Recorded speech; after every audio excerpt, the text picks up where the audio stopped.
Vamos hoje voltar novamente com Pernalonga e seus amigos para enfrentar um novo jogo de basquete com algumas regras e alguns modos de jogar diferente. E aí, já conseguiram identificar qual é a nossa discussão de hoje? Mas antes, já se inscreve no canal, deixa aquele like bacana.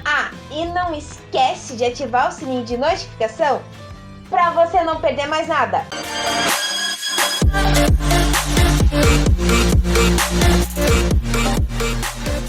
Space Jam: Um Novo Legado lançou este ano nos cinemas e vou ser muito sincera com vocês, pessoal. A primeira vez que eu vi o trailer desse filme, eu não dava muito crédito pra ele, porque o trailer não dava uma ideia muito clara de como seria a história, e por mais que ele desse uma ideia básica, me parecia que seria um filme bastante ruim. Porém, eu estou extremamente enganada. Eu fiquei extremamente enganada e estava errada. Sim, Space Jam: Um Novo Legado vai ter aquele contexto do que era o primeiro, a questão da batalha de basquete. Porém, só que dessa vez nós iremos acompanhar de um jeito diferente. Nosso personagem protagonista será o novo jogador de basquete LeBron James, como eu já havia falado para vocês no outro vídeo de Space Jam. Porém, dessa vez ele não vai para o mundo dos Looney Tunes como no antigo, em que ele acaba sendo sequestrado, vamos assim dizer, acaba sendo arrastado para o mundo dos Looney Tunes, porque os Looney Tunes precisavam salvar o mundo deles. Desta vez,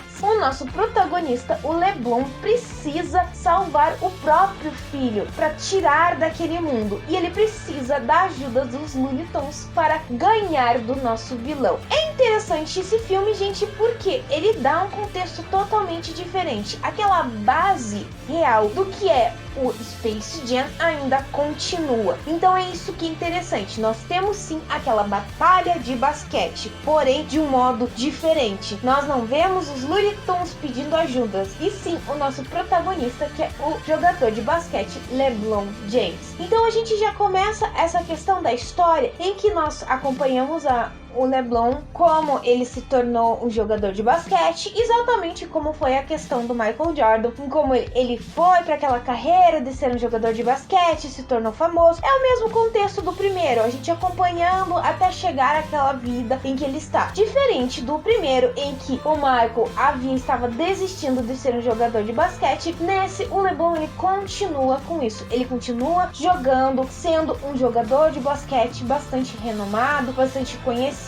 Então a gente já vê a diferença nesses dois filmes. Um outro ponto de diferente desses dois filmes é a questão que não é somente o LeBron que vai ganhar foco nesse filme. Quem irá ganhar foco também é o próprio filho dele, que é o Don James, um dos personagens, tá? Não é o filho dele, mas é o Don. Então nós temos essa divisão entre dois personagens que vão ter um foco muito grande, porque existe uma balança. Don não gosta de basquete, gosta de criar, de fazer videogames, enquanto LeBron acha que jogar videogame é perda de tempo. Então nós temos esses dois contrastes na história, que vai nos levar a um outro ponto, a questão da tecnologia. Então é legal isso, nós estamos enquadrando, jogando, utilizando o game, a tecnologia, e trazendo o basquete para dentro do game. Don não gosta de jogar basquete como pai, ele gosta de jogar basquete no videogame. Então eles têm alguma coisa em comum, mas de modos diferentes. A gente começa a ver isso. Diferente do primeiro, em que nós só tínhamos como foco o próprio Michael e a questão de que ele estava deixando de ser um jogador de basquete para jogar beisebol e queria que o filho jogasse, mas não se focou muito nisso. Um outro ponto bacana e interessante é a questão do vilão. Enquanto o primeiro nós tínhamos os alienígenas, o segundo, o vilão será a própria tecnologia, gente. Então isso que é interessante. Eu acho que já é uma questão de dizer que nós temos que tomar cuidado com a tecnologia, porque ela pode se revoltar contra a gente, porque ela aprende com uma facilidade tudo que a gente faz. Então o nosso vilão será a tecnologia, que irá tentar a todo custo vencer essa batalha de basquete contra o LeBron. Então a gente já vê essa mudança que existe entre os dois filmes do Space Jam. Mas eu acho que de tudo que existe, que ganhou ainda um foco maior esse Space Jam do que o antigo, é um modo como realmente a Warner trabalhou o desenvolvimento desse filme. Ah, do que você tá falando, Nathalie? Gente, este filme foi desenvolvido de um jeito assim maravilhoso no meu ponto de vista. Por quê? Enquanto Space Jam, o jogo do século, se focava somente nessa questão dos Looney Tunes contra os alienígenas em uma batalha de basquete, nós vemos Space Jam, o novo legado, se focar em outras coisas, que é justamente apresentar um pedaço dos filmes que a Warner trabalhou, seja filmes ou animação ou desenhos. Então ele tem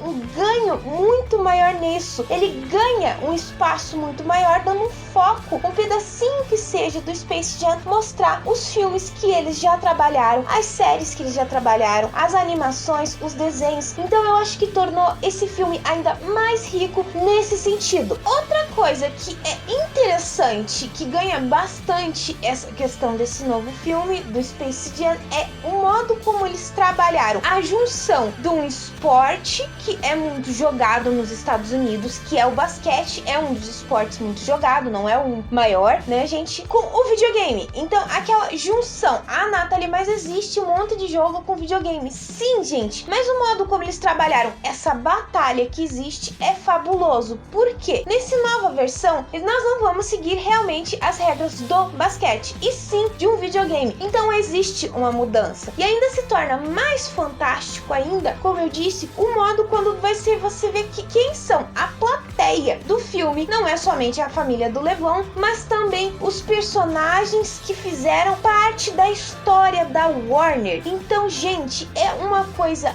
maravilhosa de se ver, é super divertido. Realmente você tem que parabenizar que a Warner conseguiu trabalhar esse filme de um jeito que ainda consegue ganhar os fãs que era de Space Jam, porque eu sempre gostei muito de Space Jam. Então eles trabalharam de jeito magnífico. Porém, algumas pessoas questionaram o fato de que não existiu o personagem do Pepe Le Gambá. Por quê? Porque é um personagem que era muito machista. Na época em que lançou o Pepe Le Gambá, não se tinha muito essa visão. Então eles resolveram tirar essa questão desse personagem, porque no ponto de vista deles, o Pepe Le Gambá é um personagem extremamente machista. Aí tem um outro ponto também, a questão do personagem da Lola. Muita gente também questionou o uniforme dela. Eu também questionei nesse sentido. Poxa, quando eu era criança, ninguém se incomodou com o fato da roupa do personagem ser curto. E agora eles se incomodaram com isso. Então nós vemos sim essa mudança também, adaptando essa questão do personagem estar com uma roupa mais comprida, mais adequada para ela. Mas é como eu concordo com o que as pessoas dizem. Eu acho que não causaria uma coisa assim tão grande. Quando a gente era criança, não causava, e a gente via milhões de programas infantil que tinha uma coisa exatamente isso. Mas a sociedade vai mudando e vai ficando desse jeito. Então essas foram assim coisas que o pessoal questionou bastante. E se você tá pensando assim, ah, Nathalie, ok, parece ser muito legal, mas tem referências do primeiro filme? Tem e não tem, vamos assim dizer. As referências que estão são justamente da questão dos Looney Tunes. Quando o LeBron vai atrás de jogadores, ele realmente não tem como foco os Looney Tunes, ele tá pensando no Superman e assim, no Batman, tudo nessas questões assim, e quem acaba sendo a equipe dele é os Looney Tunes. E quando ele começa a falar isso, o Pernalonga fala que tem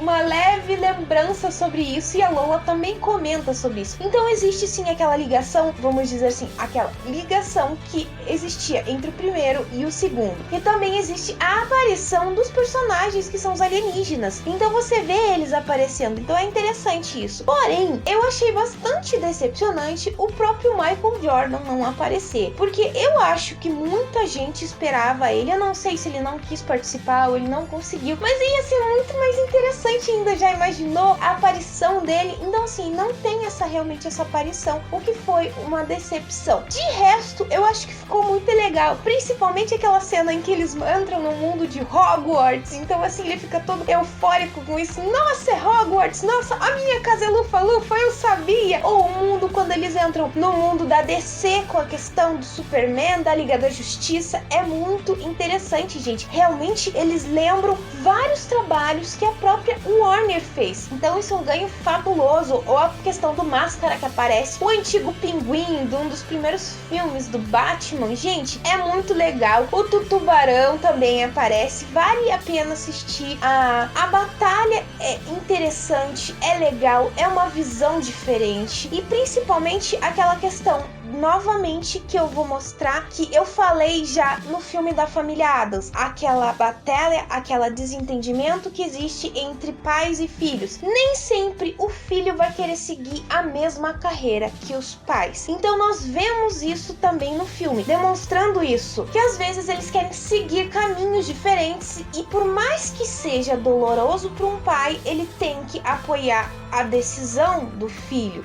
Mas eu quero, o que nem foi a questão do LeBron. O LeBron era um jogador de basquete e ele queria que os dois filhos seguissem essa carreira. O mais velho estava seguindo, mas o mais novo não tinha um foco como o basquete. Ele tinha um foco para videogame. Ele tinha um talento para isso. O pai demorou a entender, mas finalmente aceitou. E o modo, daí, gente, como a batalha de basquete é feita, é muito legal mesmo. São regras totalmente diferentes, são regras de game, que você pode fazer muito mais coisa, que você se diverte, aquela parte cômica continua, aquela parte cômica que os Looney Tunes sempre nos entregaram. Então se você ainda não assistiu Space Jam Novo Legado, assiste, realmente vai sem medo, porque o filme é muito bom mesmo. Ele tem um trabalho magnífico de recuperar cada pedacinho que existiu da Warner e colocar naquele filme. É claro, gente, que não vai assim, nossa, aparecer todos os filmes, mas é um pedacinho de um daqui, um dali, você de repente tá vendo, nossa, eu reconheço esse personagem, tem até a questão do Mágico de Oz que existe, então vale a pena, que é bem divertido, continua com aquela linha de diversão, que você se diverte com os Looney Tunes. É realmente só uma pena que não teve o Michael, mas de resto vale muito a pena. Bom, pessoal, eu vou ficando por aqui, mas antes de finalizar, eu vou deixar aquela perguntinha básica que eu sempre deixo no final do vídeo. Se você já assistiu Space Jam, o Novo Legado, o que você achou desse modo como o filme foi trabalhado? Qual que é a cena que você mais gostou? Ou o que você acha que faltou? Comenta aqui embaixo, ou me manda uma mensagem no meu Face, no meu Twitter, no meu e-mail, no meu Instagram. Todas as minhas redes vão estar aqui embaixo. Já aproveita, já me segue lá no meu Instagram, que as postagens são diferentes do que eu faço aqui. Se você gostou desse vídeo, então já se inscreve no canal. É só apertar esse botãozinho vermelho que tá aqui embaixo. E se você não deixou o like no começo do vídeo, deixa agora. Eu espero que vocês tenham gostado. Beijos, pessoal, e até a próxima!